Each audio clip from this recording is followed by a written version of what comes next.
This is how I made a miniature garage for a video that I produced a while back. In the original video, I didn't have these toy cars in there. These toy cars were just cars I had lying around from past projects, and I did not make the cars. I just want to make that clear. The garage, however, I did make from scratch. If you're familiar with the Watergate case, this miniature is modeled after the garage where the informant was meeting the reporters to exchange information about the case. Space 32 is where the information was exchanged between the informant and the reporter regarding the Watergate scandal. I won't talk much about that case, but if it's something that you're interested in, I have a full video on that lives currently on BuzzFeed Unsolved Network. You can find that video in this top corner, or you can find it in my Miniatures and True Crime playlist, which has all my videos that I've created for that channel that features my miniatures, somewhere linked in the description. So I use XPS foam for this project, which is a type of foam that I use for a lot of my projects. And because this miniature was supposed to only serve for a couple of shots, I wasn't really going to do anything extravagant in it or any big camera movements. I built it small just to kind of get it done quicker because it was one of 4 different miniatures that I needed for this project.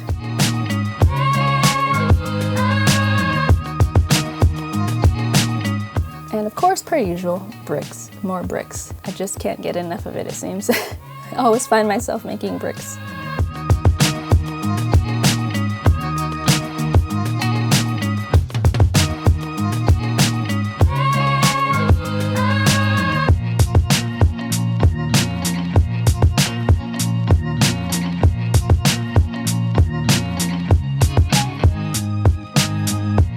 And I'm just working on the ceiling here. To create the columns for the ceilings, I actually just made it out of one piece instead of cutting out a bunch of strips and then gluing things together to create different sections of the columns.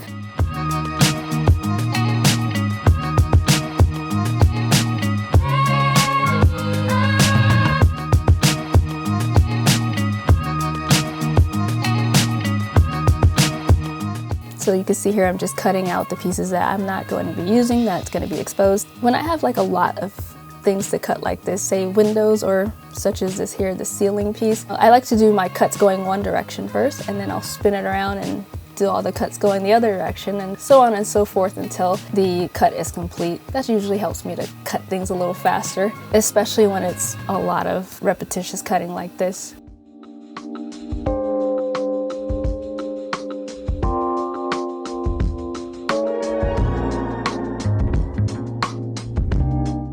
And now we're just adding the actual final ceiling piece itself, just to give it some depth and dimension and also to close it off.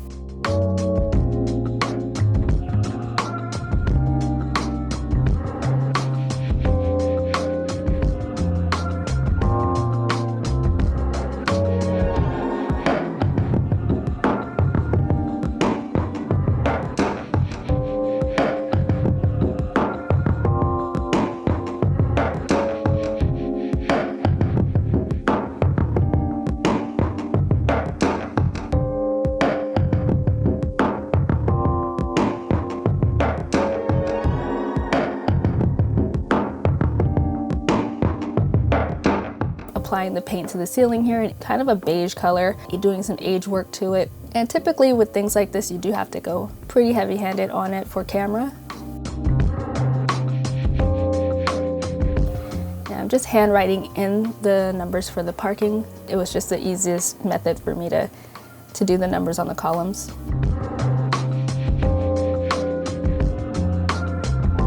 And again, because this was a build that I had to get through quickly, I did just basically slapped everything together. As you can see here, how I'm just squeezing paint right onto the material, not really taking the time to put it in a separate container to do the paint work and all that. I'm just like moving along fairly quickly. And for this sign that says, please pull forward, I just used some stationery stamps to do the lettering and cleaned it up a little bit here. I know it's kind of a sloppy job and I'm not particularly happy with it. And I know I could have done a better job, but again, I was really trying to move fast, and it was something that I was intending to have out of focus anyway. So it wasn't a huge priority for me to like fix it to a degree where it was going to be crisp and pristine. I just needed to have it there because it was in the actual garage and, you know, I wasn't going to see much of it. So I'm just working on some pipes here to add some more texture to this garage. Just some details that I'm pulling from the actual reference photo.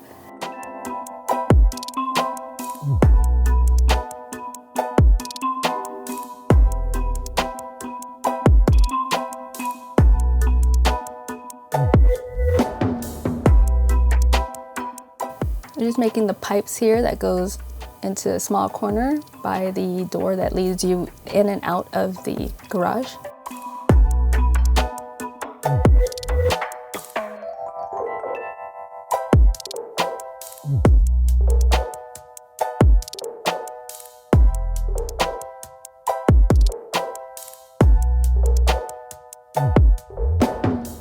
Again here, just slapping things together, mixing the red and black onto this pipe, right onto the piece itself. But of course, if I was building this for a client, I would take the time to do it better. But because I kind of knew how I was going to use it, I was able to decide where I could cut corners and how I can cheat things.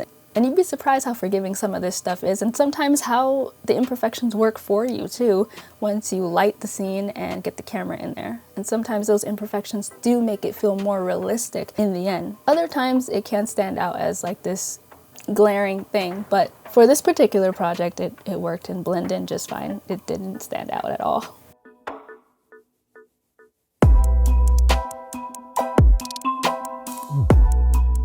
Working on the floor, mixing a couple different colors. Started out with a little bit of a warmer color and then went for more of a concrete look, making it more cool, and then eventually aging it.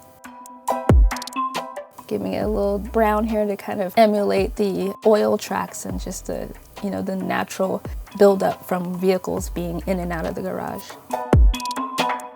And to create the lines for the parking spaces, I simply just used a color pencil. And personally, I just love this color, this yellow, this golden yellow.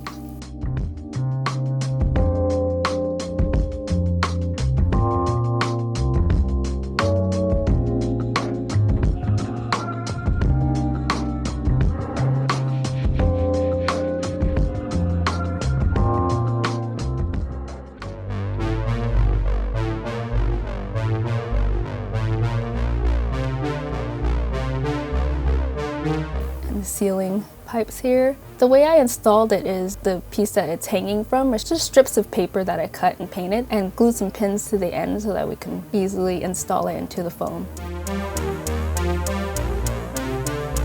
And here's the finished product and the actual garage where the informant and the reporter really did meet in space 32 to exchange information. And this is the photo of the actual space, and here it is side by side with my miniature recreation of it. For what I needed it for was close enough, and most people didn't really know what this garage looked like anyway. You may not have known what it looked like before you hit play on this video, but now you do. This is what the garage looks like. Here's the finished product and the shot that I used in the actual finished video.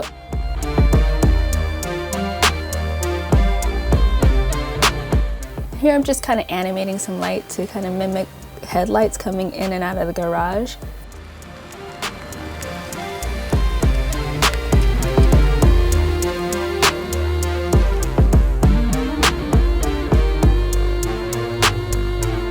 And there you have it.